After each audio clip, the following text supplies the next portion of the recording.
بسم اللہ الرحمن الرحیم۔ تعارف سورہ نساء۔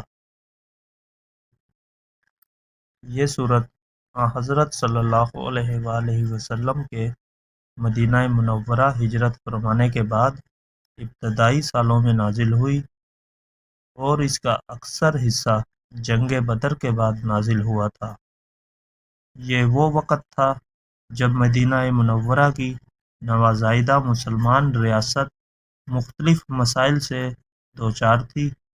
زندگی کا ایک نیا ڈھانچہ ابھر رہا تھا جس کے لیے مسلمانوں کو اپنی عبادت کے طریقوں اور اخلاق و معاشرت سے متعلق تفصیلی ہدایات کی ضرورت تھی۔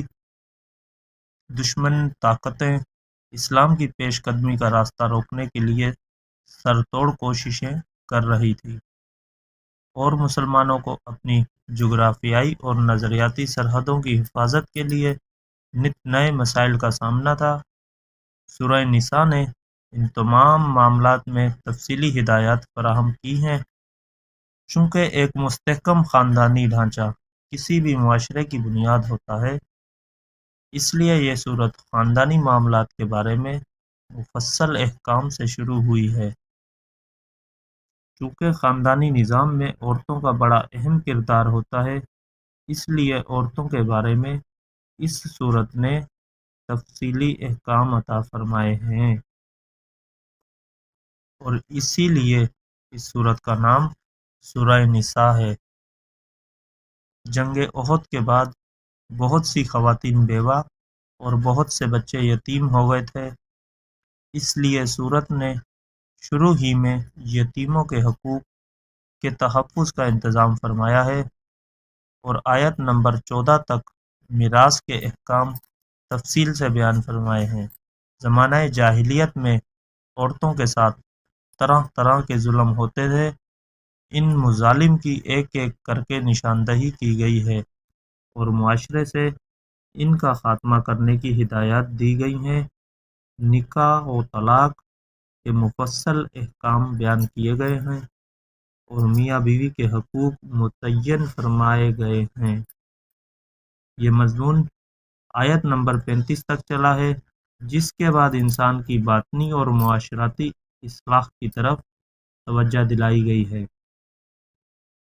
مسلمانوں کو عرب کے صحراؤں میں سفر کے دوران پانی کی قلت پیش آتی تھی، لہٰذا آیت نمبر 43 میں تیمم کا طریقہ اور آیت نمبر 101 میں سفر میں نماز قصر کرنے کی سہولت عطا فرمائی گئی ہے۔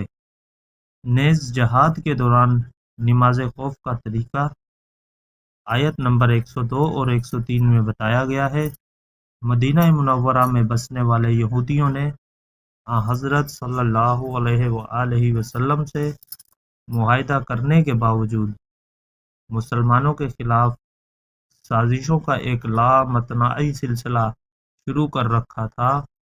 آیات 44 تا 57 اور 153 تا 175 میں ان کے ساتھ عیسائیوں کو بھی خطاب میں شامل کر لیا گیا ہے اور انہیں تثلیث کے عقیدے کے بجائے خالص توحید اختیار کرنے کی دعوت دی گئی ہے۔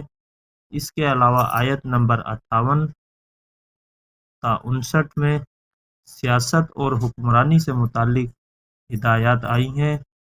منافقین کی بدعمالیاں آیت نمبر 60 تا 70 اور پھر آیات 137 تا 152 میں واضح کی گئی ہیں۔ آیات 71 تا 92 نے جہاد کے احکام بیان کر کے منافقین کی ریشہ روانیوں کا پردہ چاک کیا ہے۔ انہی سیاق میں آیات 92 تا 93 میں قتل کی سزائیں مقرر فرمائی گئی ہیں۔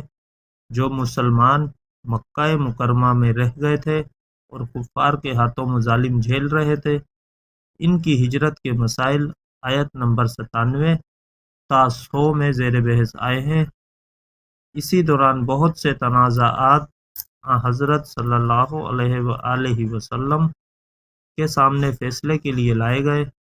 آیات 105 تا 115 میں ان کے فیصلے کا طریقہ آپ کو بتایا گیا ہے اور مسلمانوں کو آپ کا فیصلہ دل و جان سے قبول کرنے کی تاکید کی گئی ہے۔